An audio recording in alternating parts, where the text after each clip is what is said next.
This is the Powered Up Podcast, show 128, Summer PD Series number 3. And not only that, it's also humanizing yourself, knowing that we have traumas, we have those lived and academic experiences that we bring to the table. And once we share, we're able to interchange these different stories with our students and hopefully with our colleagues. I think that's where we get a consensus on how important this is across the board. I couldn't agree more. I'm just smiling because I'm just thinking about how so many kids just look at educators or, as if we've arrived, as if you all don't know what I deal with, or you don't know what I'm going through at home. But when you open up and tell the kids what what you have experienced, I'll have kids to look at me like, you're lying, right? Like,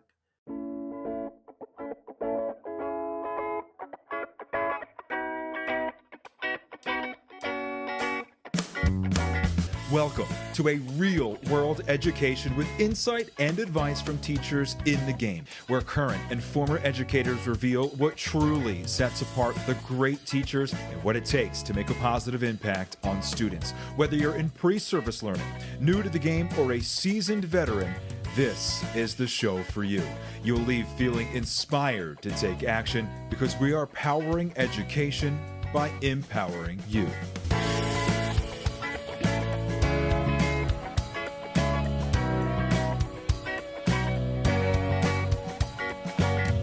Hey, what's going on, everyone? This is Ken Erman, host of the Powered Up Podcast, and I'm here with my co-hosts tonight, Mr. Matt, the Share His Story Rogers, Mr. Ramon, Show 90 Benavides, and Mr. Anthony, Show 93 Swann. Gentlemen, welcome back. I'm excited to have you here. This is our second annual Summer PD series that we are knee-deep in here. And in case this is the first time you are listening to our show, our typical show format, we have on guests like we had on Ramon and Anthony both a few months ago, where we dive deep, we get to know them, we hear their stories, we find out why they're such amazing educators, and we talk about instructional practices and the way they approach student relationships. And it's a great learning experience. And frankly, we love our show, and it's been a great success so far. But last summer, Matt came up with this idea, and it was a big success, and we're bringing it back again this summer. And we are bringing back guests, and we are diving deep into specific topics so that we can really try to scrape the surface and dig a little bit more into what makes it so important and what makes it so valuable. So for the purposes of this conversation, if this is your first time listening, I am a former fifth grade teacher. I also taught elementary STEM, and I now serve as a secondary instructional coach. So Matt, why don't you say hi and give a quick background on yourself? All right. Hey, everyone. Matt Rogers. I am a fourth grade teacher. I know Ken brings up frequently, I am a former learning support teacher. I think related to this conversation, I teach in a very rural school district in Lancaster, Pennsylvania, where our population is low and our poverty is high. So why don't I turn it over to Anthony? Hello, everyone. My name is Anthony Swann. I'm a 16-year veteran. I've taught every elementary grade except kindergarten. I've served as a middle school instructional coach, and now I'm currently serving as an assistant principal. Turn it over to Ramon. Hello, I'm Ramon Benavides. I'm a teacher out of El Paso, Texas. School that I teach at, it's about 1.5 miles up 2 miles away from the U.S.-Mexico border. Kind of resembles the neighborhood I grew up in. I've been teaching, this is my 14th year teaching science. I've taught everything from physics to chemistry to mostly biology is what I teach as well. I teach AP Bio, dual enrollment bio, regular bio. And I also teach at our local community college. I'm a biology adjunct there as well. And I enjoy what I do. And anything that has to do with science, I try to facilitate opportunities for our kids, especially because of the neighborhood I teach in. And trying to bring them equitable opportunities for them to grow and move forward. Excellent. Thank you guys so much for coming back with us. I'm really excited for this conversation. So today we're really going to try to dive into supporting students, especially those that are struggling with a lot that's going outside of the school. So we may talk about students that have low academic achievement, but we're really focused on ones that are are going through a lot of struggles at home, whether it be short-term events, long-term events, things that just make coming to school and engaging in school so much more difficult because they have so much more going on at home that frankly is causing more stress to them. And when we had both Anthony and Raymond on, you both clearly had such a profound effort in trying to do best by students, trying to learn about their home lives, their stories, sharing your own stories, and trying to give them the most support possible for them to be successful in school. So I just want to start off with asking, when did you realize how important this was? And maybe there was a specific moment or just at some point in your career, when did you realize this was so important, and kind of what was that moment like when you made that realization? I'll go. Well, I realized it was important from the start of my career, because it was a teacher who realized that I was dealing with home trauma, that actually saved my life because she supported me where I was needed, when I was dealing with my childhood trauma.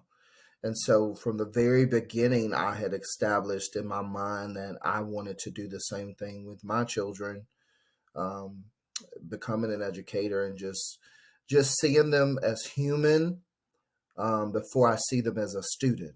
It's very important that we humanize children, because sometimes we just are so focused on this standard and that standard and the curriculum, but no student can be successful if their humanistic needs are not met. And just to jump on that as well, for me, it was a different route. And once I started teaching, I came in and I kind of wanted to do the whole being a college professor kind of style that I had, where it was a lecture and test and lecture and test and lecture and test. So I really didn't have the opportunity at that time, or gave myself the opportunity at that time to see another perspective or see a different aspect. And so I started interacting with the kids. And first job was, like I said, first job was even closer to the U.S. Mexico border. And I started seeing these kids and I started interacting with them. And next thing you know, we're having conversations that kind of, I was listening to what they were bringing into the classroom from their homes. And I started realizing this is something that I grew up with. And I started acknowledging it and reading more about it and how to be able to meet the needs of my students. So it didn't come naturally to me. It took a while for me to finally fully understand what it was, because I was dead set that I'm going to be that kind of like that college professor. They can get ready for college. I'm going to lecture them and I'm going to test them. That's the way it's going to be in the future. So that's what I'm going to stick to. And it kind of slapped me in the face after a while, and I knew I had to change. And it's the whole back. I've used it before, and it's Charles Darwin. It's not the strongest or the smartest that survive. It's those who are able to adapt to change. And I knew I had to change at that point in time in order to meet my students' needs. I guess, chiming in a little bit, and then I'll turn it to the three of you guys. Ramon, you're in a unique scenario, being at the high school level. The rest of us are more elementary focused. I remember walking into my elementary placement as well as my first position, and kind of recognizing a noticeable need, the classic male role model, pretty immediately, especially in that elementary realm. So Ken, to kind of answer your question, I felt like I was filling a void for a lot of students. Not necessarily that it didn't mean that they didn't have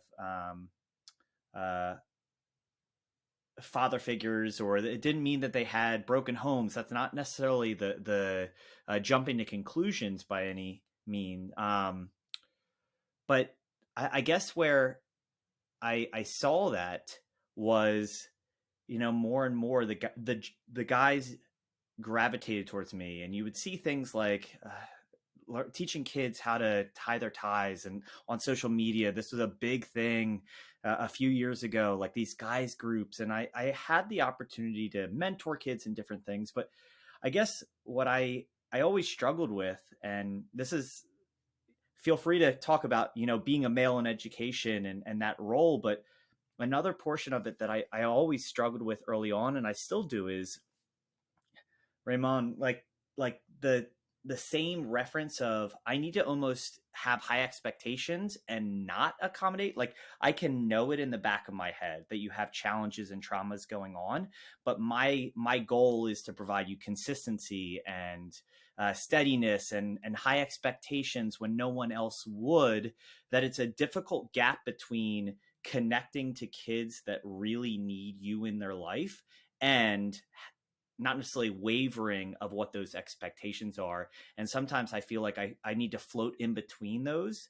And then you hear that classic line of school is the safe place where they can forget about that trauma, or all those different floating thoughts that kind of go through our head. So as I tend to do, I asked potentially 7 different questions, but in that realm, where do you choose to prioritize your energy? Are you more school's a safe place, so I'm going to treat it like normal and acknowledge but not change my approach, just maybe a little bit softer? Or are you more proactive of how you're supporting students? Well, I want to kind of add on to that and say, with that, what you're saying with the expectations, if we have students that we know are struggling with something at home, what's the difference between that coddling versus being rigid for them, or having different expectations for them? Is that being fair, or is that what you should do or you shouldn't do? So, right. And you guys we have a little bit of an elementary versus secondary perspective. So Raymond, why don't you kick us off on that? Yeah, and that's a good one about the coddling, and also one of the battles you, as a science teacher in high school, also getting ready for colleges. Are you establishing that rigor that they're going to need if they move on and pursue something in science? But not only that, the skills that they develop in science classes and the lab classes, am I providing that for them? But at the same time, am I meeting their needs? And like I said, it took a while for me to fully understand. It took a time for me to research and learn. But what I ended up at this point in time, where the way I look at it, there's a huge difference between coddling and giving them or meeting their basic needs. Coddling for me is like you're just giving them something in order just to appease them or just to make them feel a little bit better for that instance.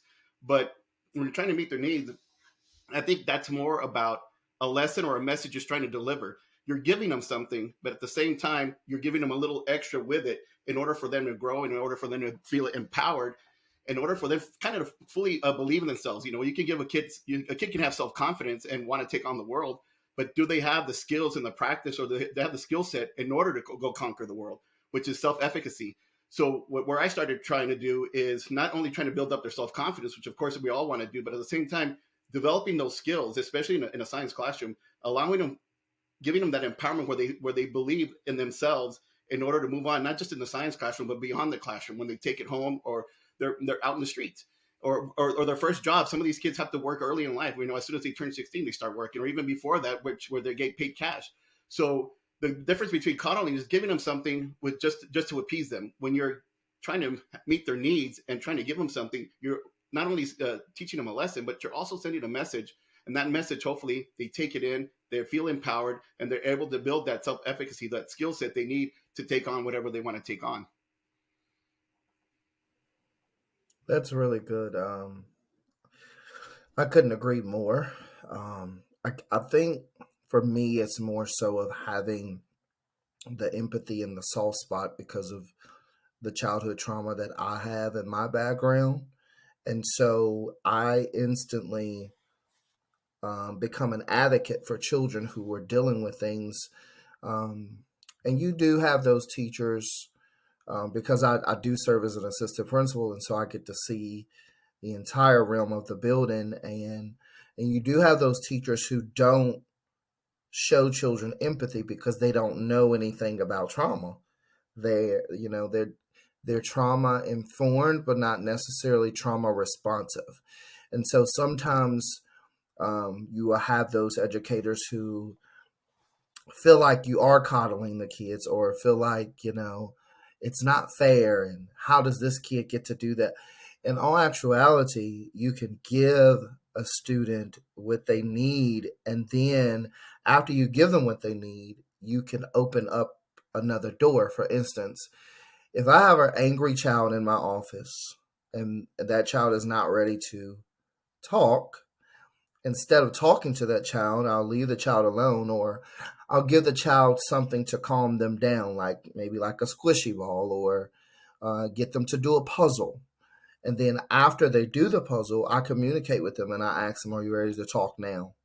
And then 9 times out of 10, they are in a re-regulated place, and then they talk about the things that they're dealing with. For instance, I have this one student who's in 4th grade, and he witnessed his grandmother die on Christmas Eve.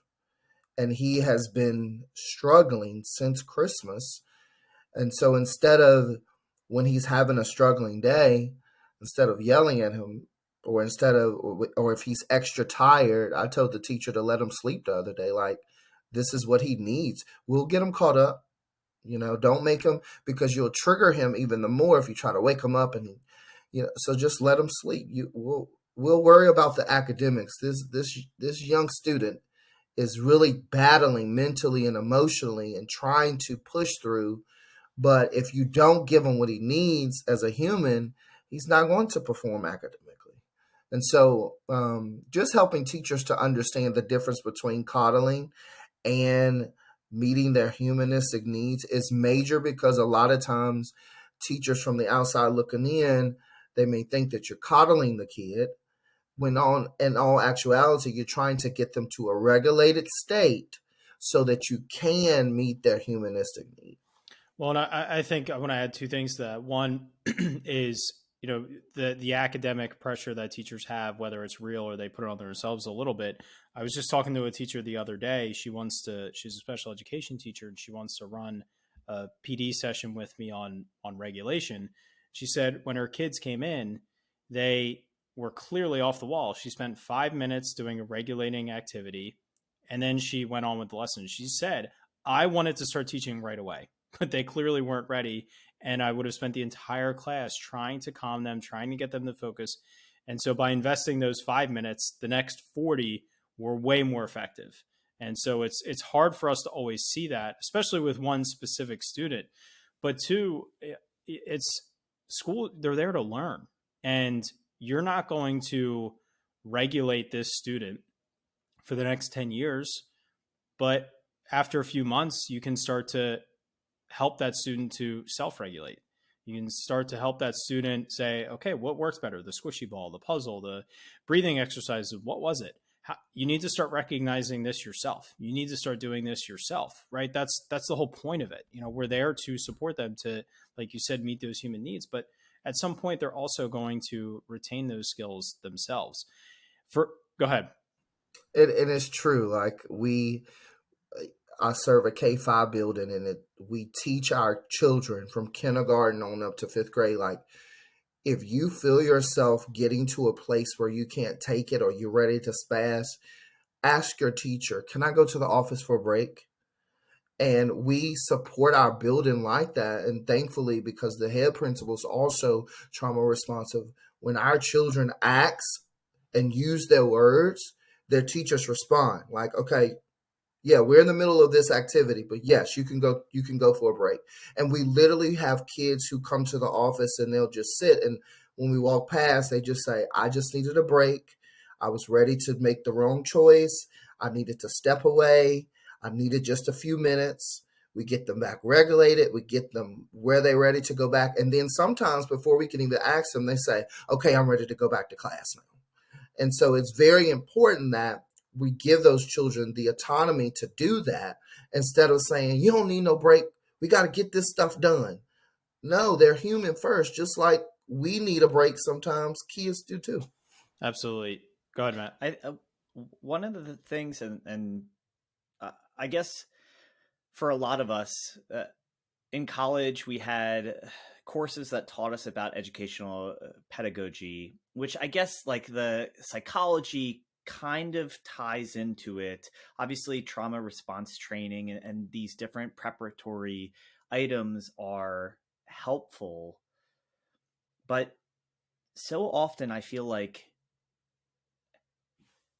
getting to that idea that teaching a kid to self-regulate your kid's age might be able to handle that. I know my kids are beginning in 4th grade to be able to handle that. Hopefully in the high school, there's some level of being able to self-regulate and develop those skills. But sometimes I feel like I interact with teachers and it's nothing wrong about them, but they're not able to, they don't know how to guide a child to regulate because there hasn't been a, how to activity. And so often, and that's what I think the beauty of these summer series is what does it look like? How, Anthony, specifically with your K-2 classes, how are you supporting beyond just, you have to kind of keep tabs? It's almost like a bonus formative assessment. You're just like visually watching body language and seeing kids gripping. And how are you training teachers to recognize it and then acknowledge the best thing to do to support kids? It was great that you asked this question because the principal and myself, we are providing professional developments. We have one that's coming up this coming Wednesday.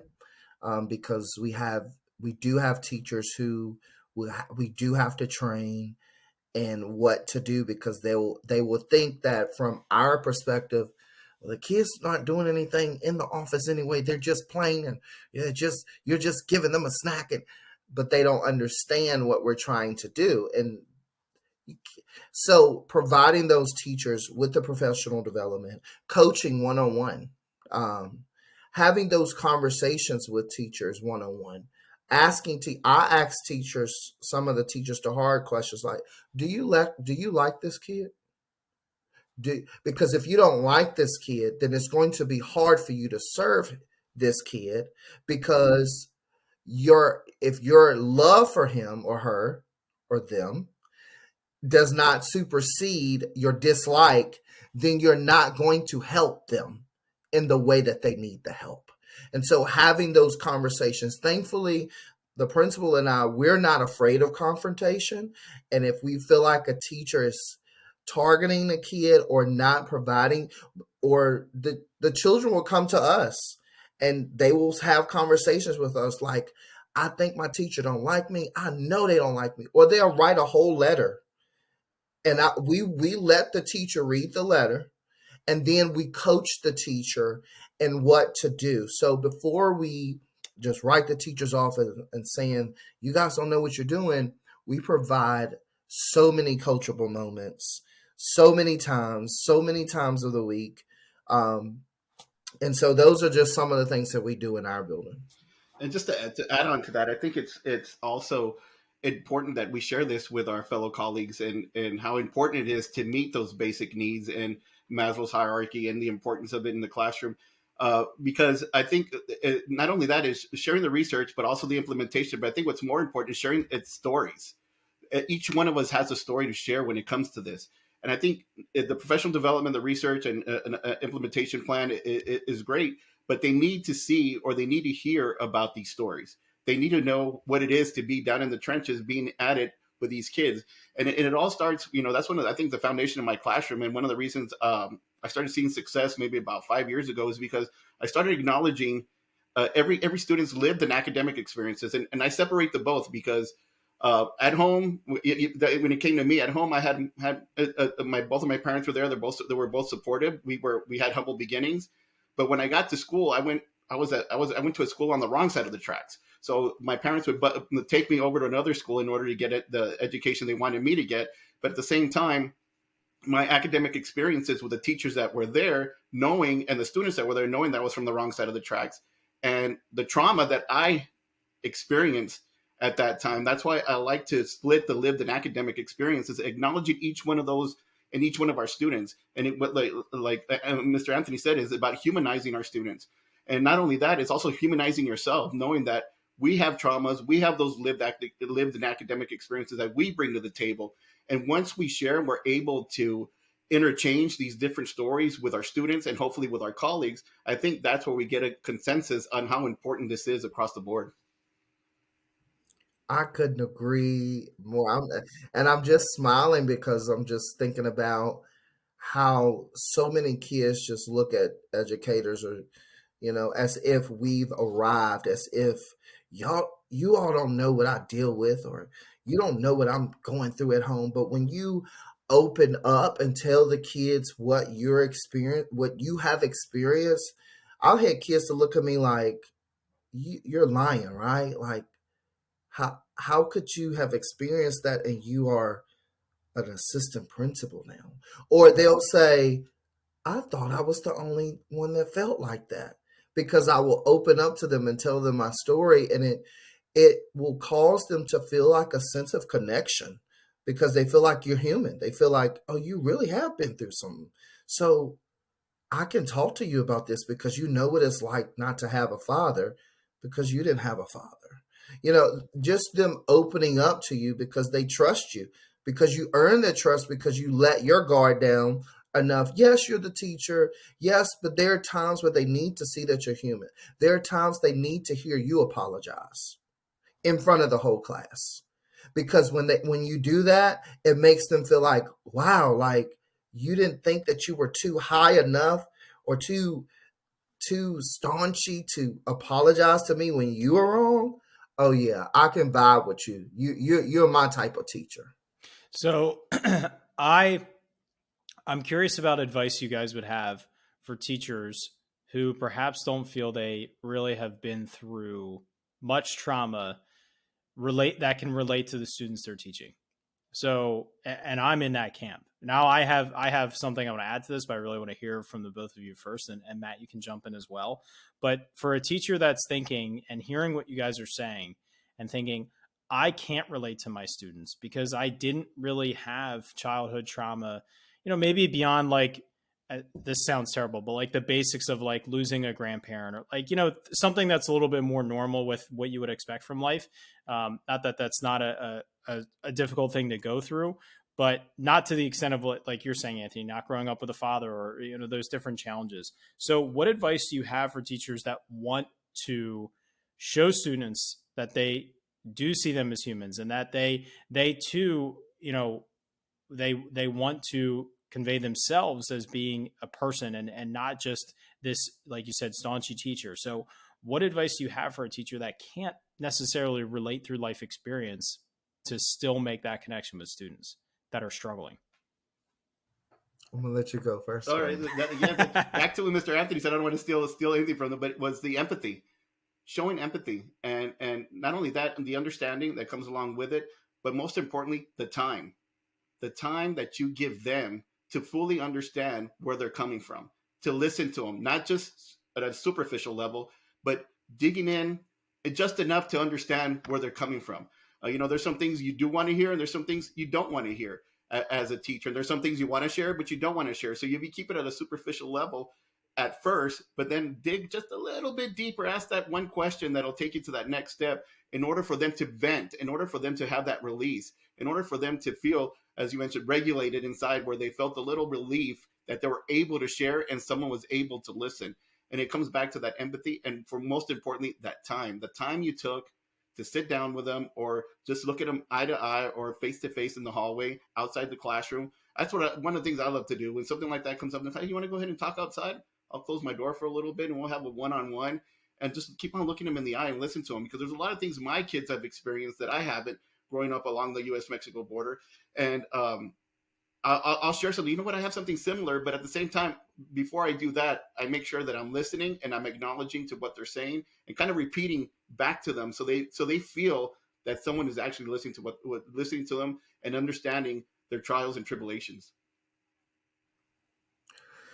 I could not agree more. Like this is like my subject. This is like my thing. So, you do have those teachers who can't relate to the trauma part, but they can relate to being a human. And so my advice is communicate. Communication is the greatest key to any relationship. One thing that I did, even before sharing my trauma with my children, I would tell my kids, like, I'm big on communication. If you have something going on, come and talk to me. Or if I correct you and you disagree with me, raise your hand and say, Mr. Swann, can we talk after class, please? And I'm going to hear you out. And there have been times when I was wrong, when I corrected the kid. And then the next day when we came out to class, I would apologize to the kid in front of everybody because I corrected them in front of everybody. So they deserve a public apology. And it causes for them to respect you. It causes for them to say, you really do care about me. There was one day where I forgot to, and let your kids communicate with you when they disagree with you about something. There's one day I forgot to communicate, and I was so snappy. And one of the kids, one of the little boys, I was teaching 5th grade, and he was like, "What's wrong with you today? Why are you snapping on us?" And instead of me saying, "Who do you think you're talking to? I'm the grown up. I'm the teacher," I paused and I was like, "You know what? You're right. I forgot to tell you guys that I had a lot going on this morning. I am so sorry and I apologize."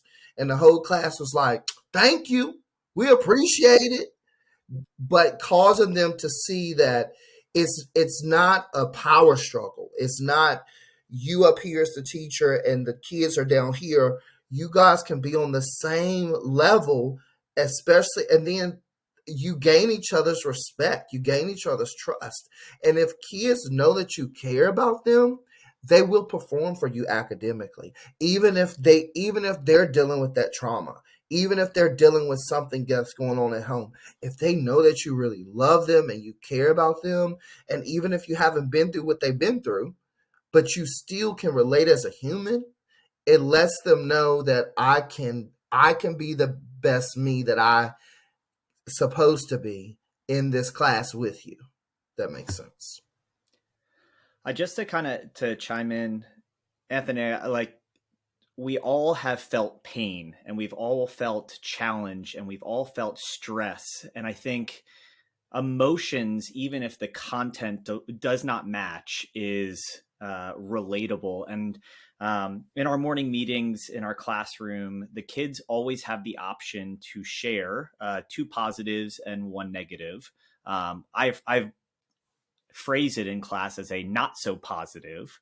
So oftentimes I teach the sandwiching technique, like when you're calling parents or, dealing with something, an email. But what I found is, even if I'm sharing, and a lot of times when they read our body language, we spend so much time, and you both have acknowledged that they can kind of keep you in check if you need to be in check as well.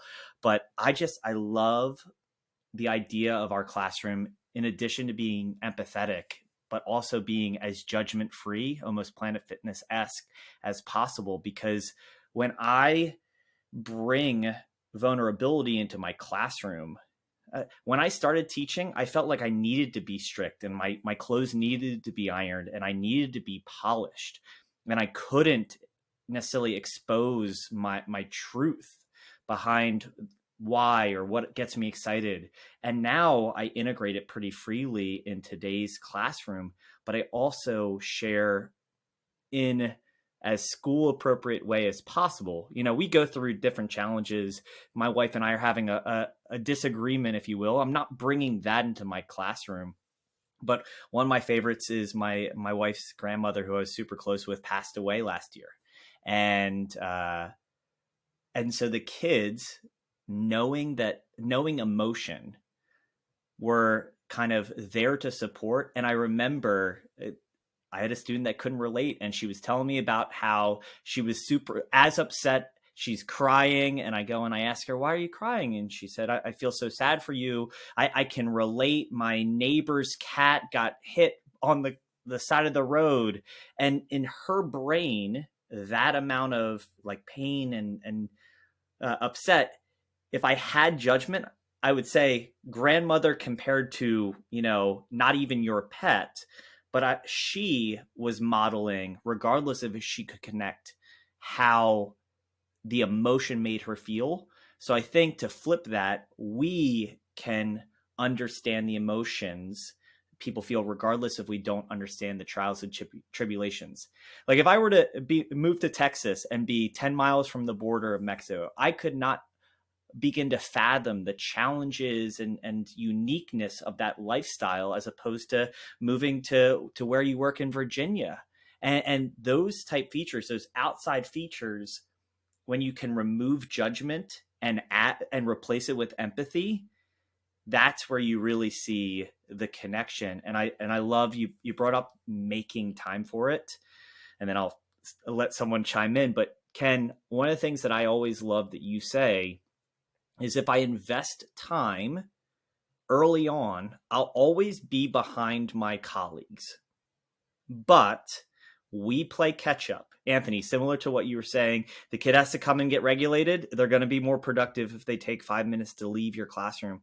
But Ken, you always play catch up, because the kids not only needed it and wouldn't have learned, but there's also some level of respect you gave them that so often I feel like they return to us when we see them as humans and not just, check marks for standards and assessment. Yeah. To answer my own question, it's easy to feel like it's going to be a struggle to support students going through a lot of trauma, especially if you can't relate it in your own personal life. But it's not like every counselor in the world went through some serious trauma, and that's what made them be able to be a good counselor. They're doing the things that you guys are talking about, showing empathy, listening, like you said, Raymond, genuinely listening and asking important questions to show them that you're listening, and giving them that time. And I can remember talking with students who were going through things that I couldn't relate to going through as a child. And I would just say to them, listen, I'm here for you. I will listen to you. I will support you. I'll do what you need. I can help you connect with the counselor, whoever you want to talk to, because I can't relate to what you're going through, but I can try to help you through it. I didn't go through something as traumatic as that as a child. And so I can only imagine how you're feeling right now, but I'm here for you, and I'll do whatever you need to help you get through this. So just being honest with them and saying, I can't relate to this, but I'm here for you. I'm going to give you the time. I'm going to give you the empathy and show you that respect. And so it's so difficult, because as teachers, everything gets dumped on our plates. There's pressure from so many different angles. But at the end of the day, as you both have said, nothing is going to be accomplished if this is going on and we're not recognizing it, and we're not supporting it, and we're not supporting those students with that. So how do you feel their academic ability becomes part of the equation? Because obviously they're coming to school to learn. Matt, do you want to jump in with something? I just want to ask a question. I think it would be brief, but from the high school and elementary school level, a lot of times I think we think about this from the year-long process, especially when going through professional development and training, the culture of our classroom. Sometimes we may think about it as the daily, how do we maintain? Are there any suggestions you have for kind of perspectives in between? Because I find myself morning meeting being my everyday, but not necessarily having a scope and sequence of what I'm doing or what I'm bringing into my classroom. In terms of touching, I don't know if that makes sense, but I can easily see building relationships, setting a standard of expectation that it's acceptable early in the school year. And I think there's plenty of supports for that, but sometimes maintaining that through the stresses of November or pre-testing time when we know anxiety's going up just because everyone's gripping their pens a little bit tighter. What are certain things that maybe check-ins?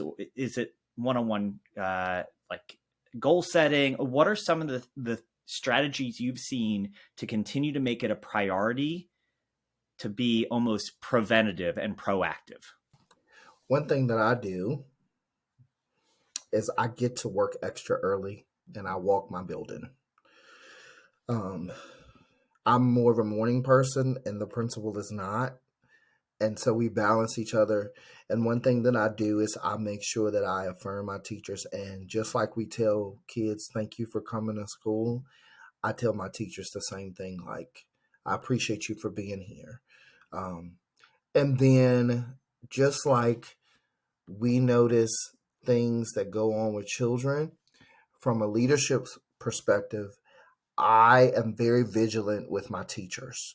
Number one, because I'm pro teachers and I know where we're at in education and how teachers are already burnt out and they want to quit, and how some teachers have actually walked off the job and turned in their license and quit because of the stress of the job. Um, and so one morning, I had one of my teachers to come in, and she came in with me, which was extremely late for her. And I followed her to her classroom. I didn't say a word, but I followed her to her classroom, and I said, "What's wrong?" And she was like, "I'm fine, I'm fine." I was like, "No, you're not. What's wrong?"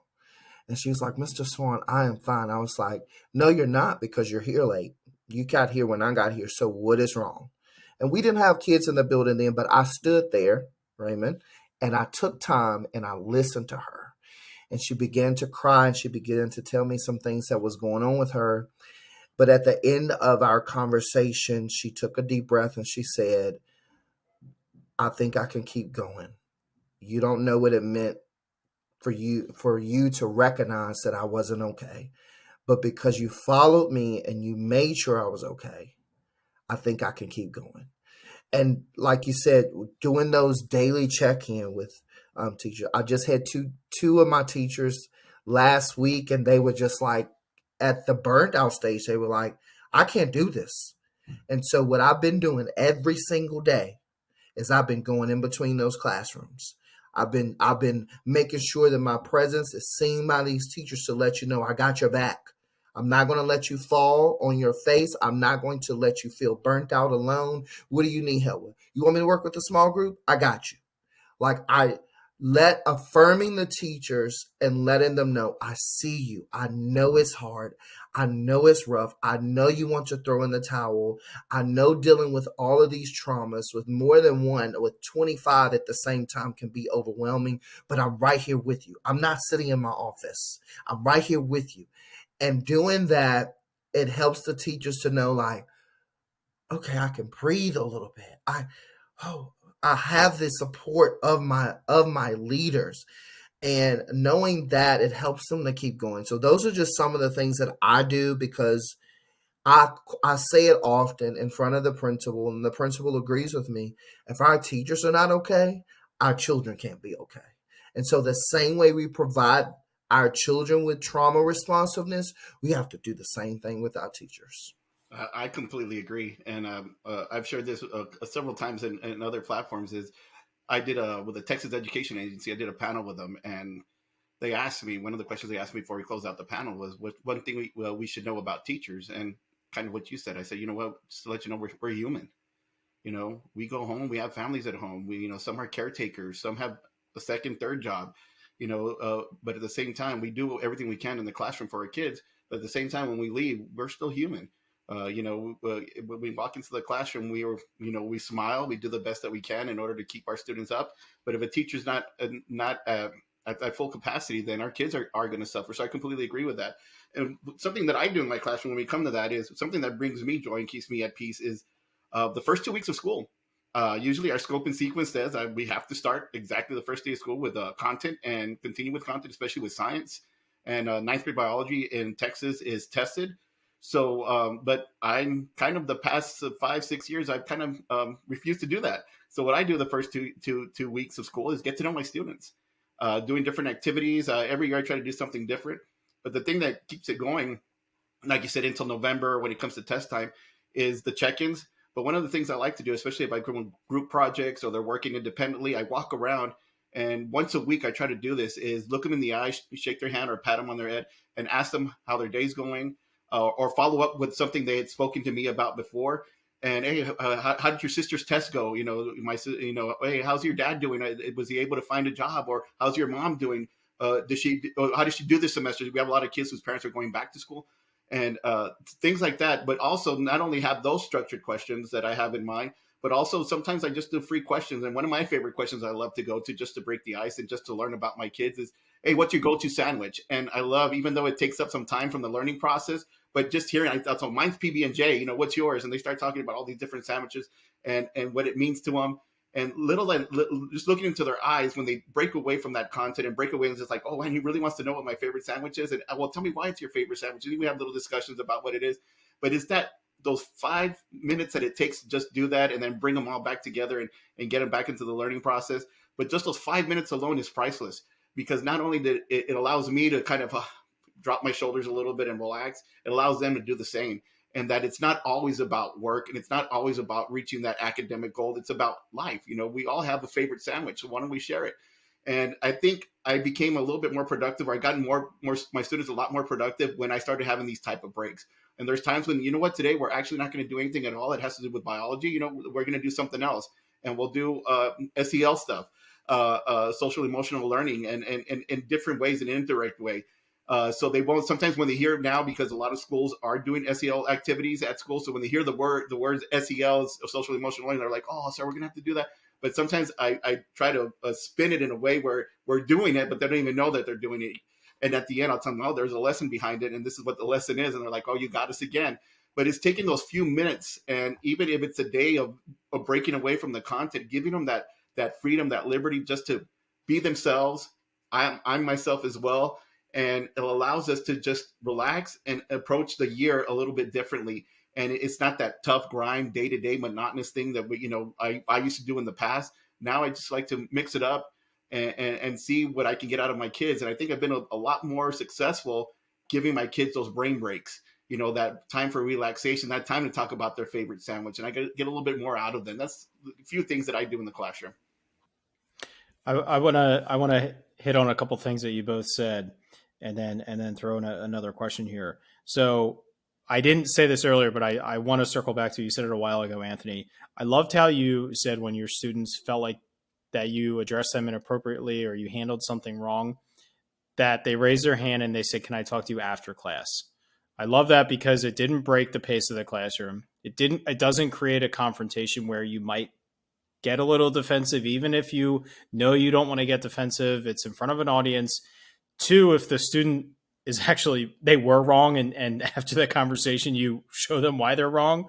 They're not being proved wrong in front of their classes. And it just shows it's teaching them a level of respect that is necessary to learn. Like, you still are their superior, their teacher, right? It's like when you have a boss, like, you have to address your boss appropriately as a working professional. And so you're teaching them that level of respect of, I want to talk to you, but I understand that we need to do it in private after class. I can't just expect you to stop everything and talk to me now. So I love that.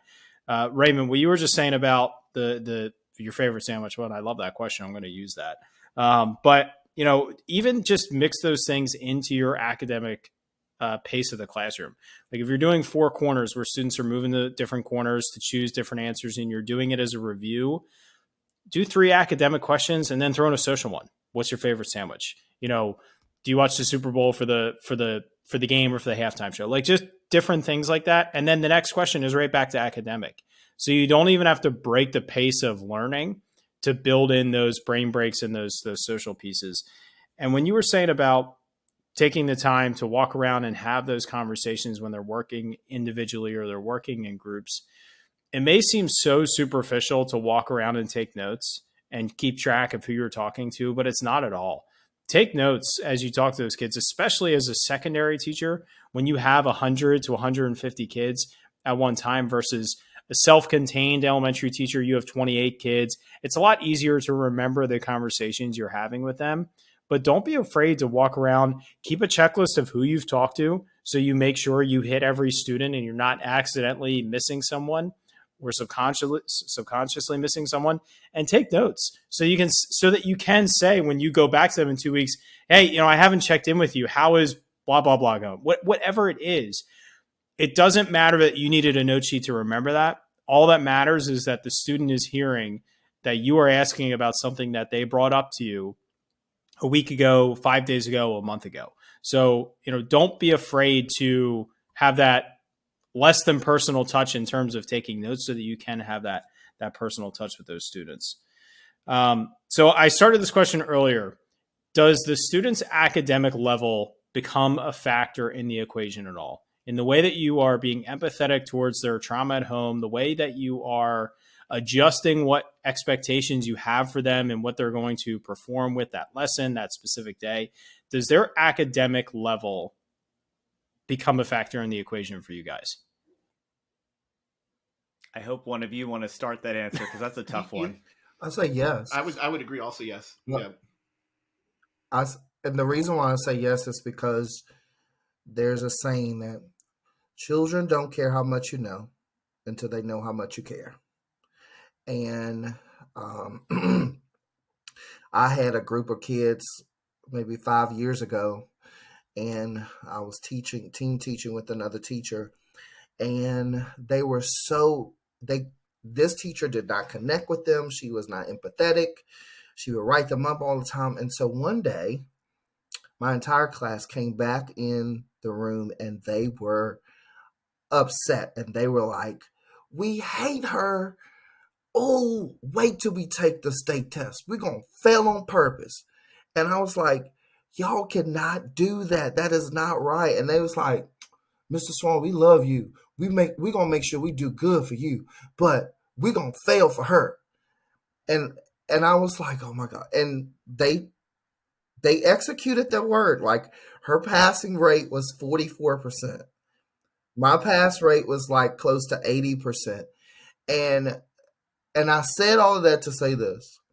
When kids know that you connect with them and that you humanize them and that you're empathetic to their needs and you're trauma responsive, they will perform for you academically.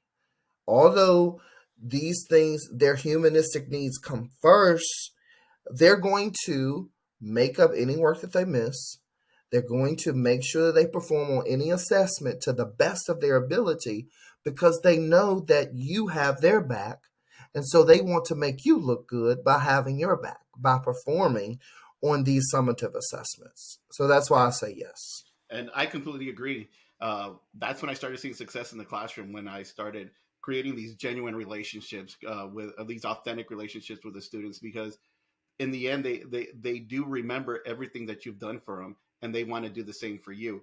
And they know what your livelihood is. And I let them know, what we have to do as teachers, what's expected of us. That's one thing I don't shy away from. I let them know through the stresses that we have and what's bringing down on us. And not only that, it's little things of outside the classroom that intertwine as well. But once the students see that you care, they're going to do everything they can, depending on their academic level.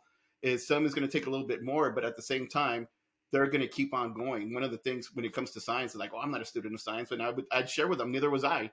I wasn't a student of science. I didn't want anything to do with science until I got my second year in college. I was a business major, and I took a biology course where I had a professor who was like me, Latino, brown, and he graduated from Cornell. And the way he approached the class was he created these relationships with his students, and that's how he was able to captivate and motivate 40, 50 of us in this one classroom. And I switched my majors right after that. And I even told him, "So you know what? I hated science. I didn't want anything to do with science until I took your class. So now I'm going to be a bio major." And from that point forward, I became a biology major. And that's kind of, I share that with my kids so they could see, I wasn't a student of science. So they don't have to be either. But the fact that you're listening to them, they're going to continue to listen to you, and they're going to take in that content, and they're going to use it and apply it. And when it comes to test time, I think one of the reasons I've been able to have on the state test an average of 95 to 96 passing rate. And that's including, we have a huge, large amount of English language learners at our school. I think out of a population of 2,100, we have about 600 to 700 students who are English language learners. And that's almost every year. And that's one of the things, we have kids coming in from our sister city, Juarez, and they come to our school not knowing one ounce of English, but at the end, they're able to take the state test.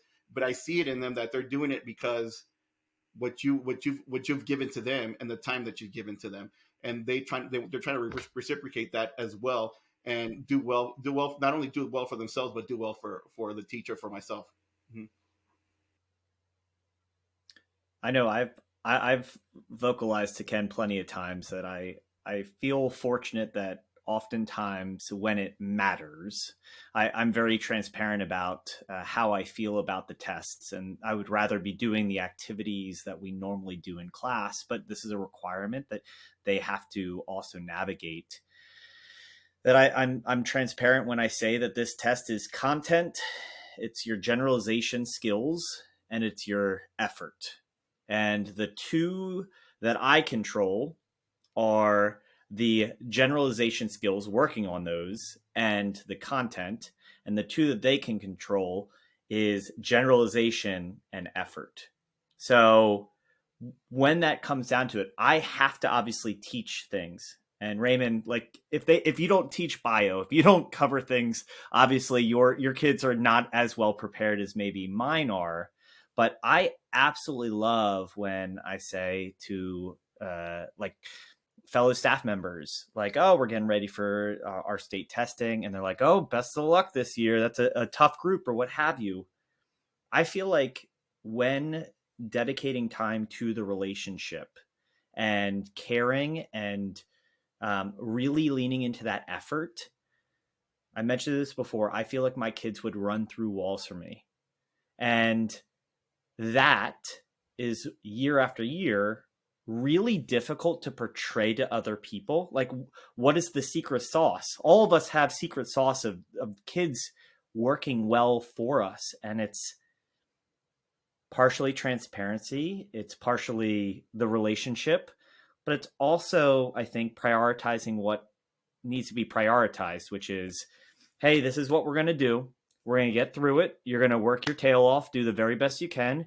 And we're going to get back to a learning environment that we want this classroom to represent 170 other days of the school year. And when that effort is up and they can generalize some skills, even if I haven't taught every single vocabulary word, or in science, like these, every single life cycle or food chain example, they can use what they know to make the best educated guess.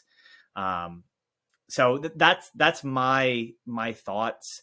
And that's really the hard part of that, is when you go to a teacher that maybe not have as much success, and they've checked off every lesson that I've missed, and on paper there's no reason their kids shouldn't score higher, and then I just have to walk into the same room and kind of shrug my shoulders of like, yeah, my kids outperformed you. And it's an uncomfortable professional conversation, and I don't think we treat it as competition.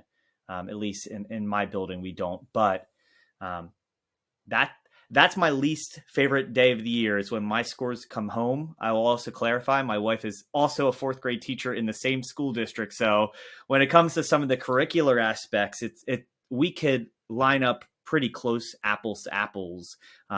Makes it a little bit uncomfortable. I always want her to score just a little bit higher than me. So I think you absolutely should have different expectations based on their academic success, their academic potential. And here's why. I'll make it real simple. If they're in some sort of trauma situation where they can't focus on school and they are an extremely high performing student, once we get them regulated, pushing them into what you're doing that day is actually probably going to be beneficial for them, because it's going to help take their mind off of what's going on. But if they don't succeed in school often, if they struggle in school constantly, and they feel like they get beat up at school academically because everything is a constant struggle for them, even if we're doing everything possible to scaffold and support, but if they are in a trauma situation, forcing them or pushing them into your academic plan is going to be 100 times worse for them, because that's going to make them feel like crap even more. And so I 100% think that their academic skills and their academic level should 100% be part of the equation in how you're handling a student that's going through something very difficult. Anthony, I can tell you that you completely disagree with me. No. He was doing the silent cheering.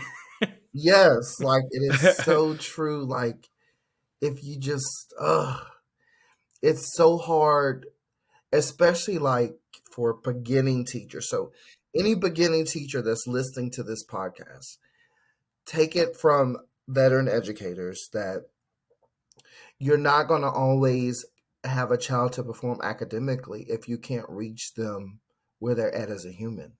You have to be able to step away from the curriculum to make sure that they are okay first.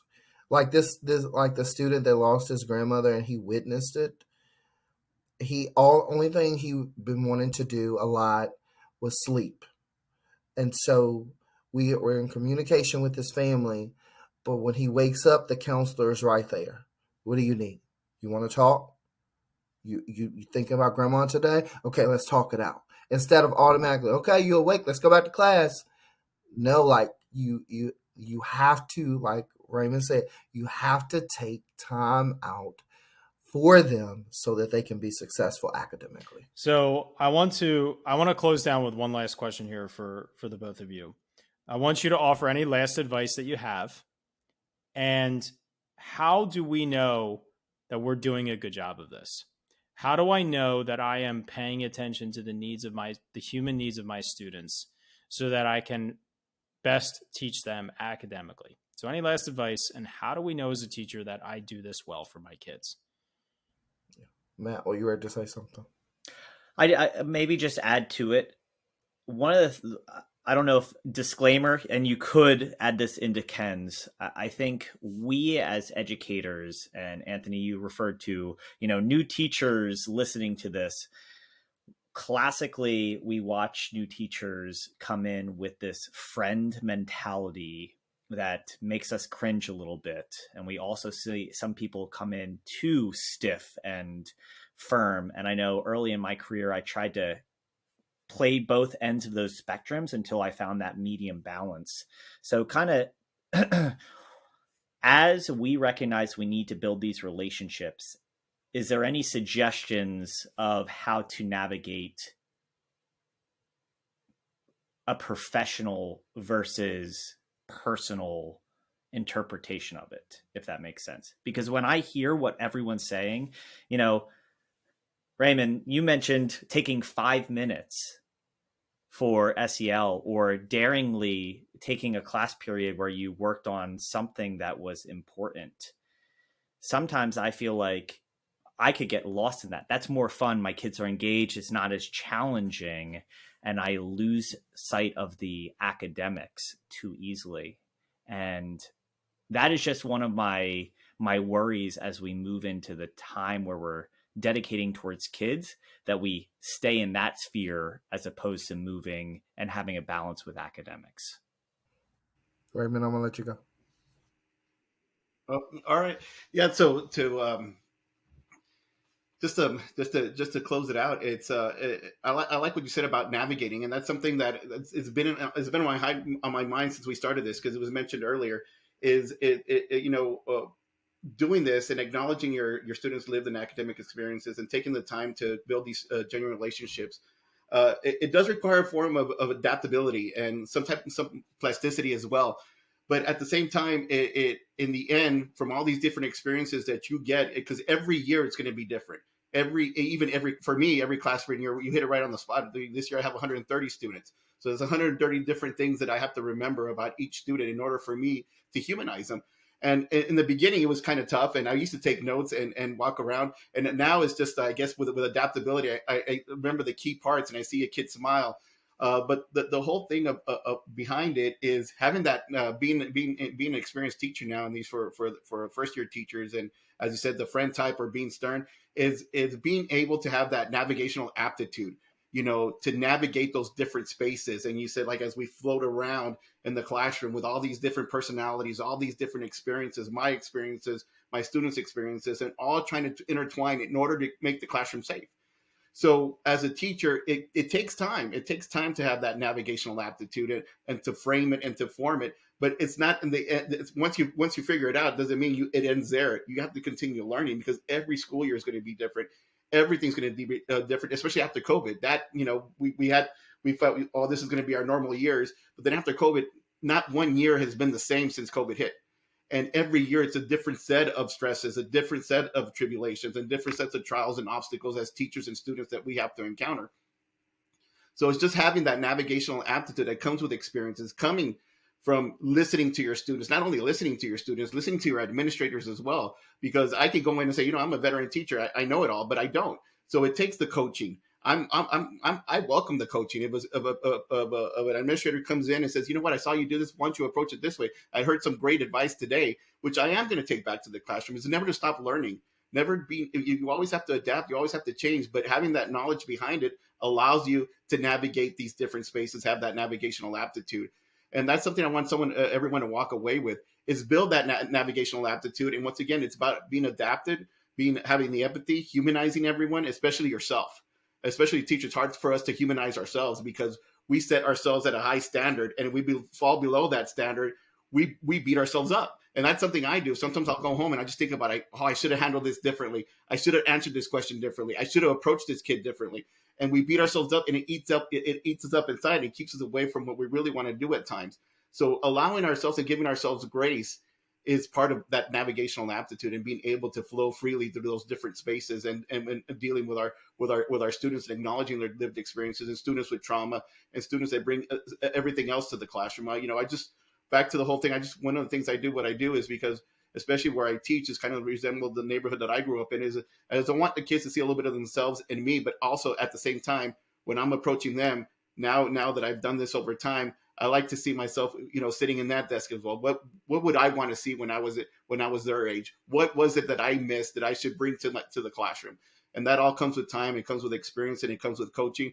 That's why administrators, instructional coaches are important when it comes to all this, and doing it as a team, because in the end, we're all in it for the kids.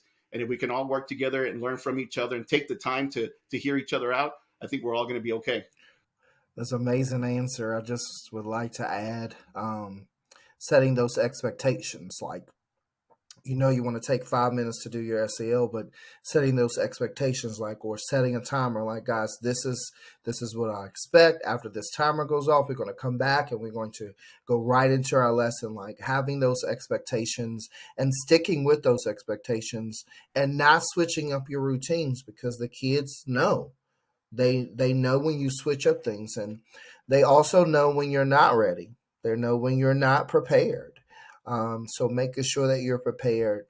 And to answer you, Ken, like, children, if you allow your kids to communicate with you, they'll tell you if they get it or not. They'll tell you if you have that connection with them or not. They'll let you know. And so I would just add to everything that Raymond said, just making sure that those expectations are in place, and sticking with those expectations, and not lowering them when it comes down to what you need to get done.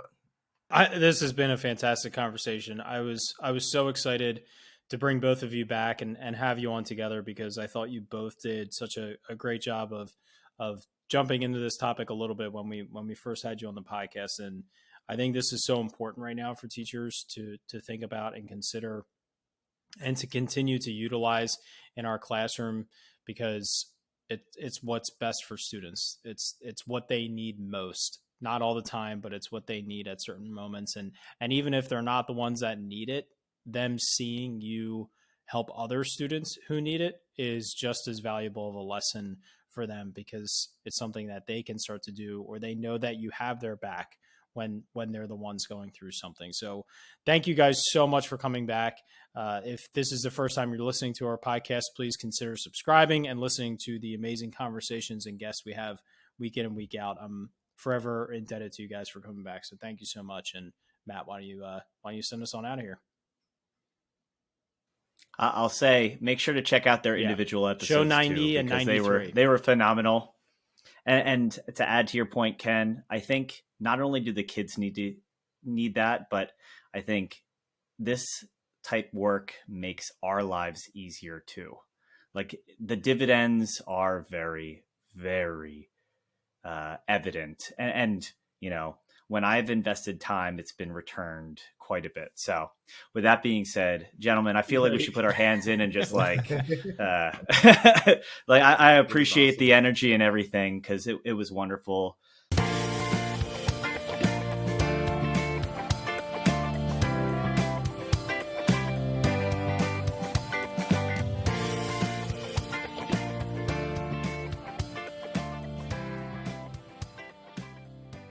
Thank you so much for listening to this podcast. If you haven't already, please subscribe on whichever platform you're listening to or watching us on YouTube.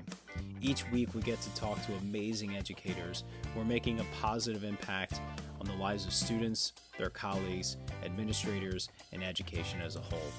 It's been such a privilege every week to be able to talk to these incredible individuals, learn from them, grow with them, and better myself and all of education through these conversations. If you haven't already, please consider sharing this with a colleague, someone who can benefit and be powered up from the experience of listening to these incredible conversations. Because of Powered Up, we are powering education by empowering you.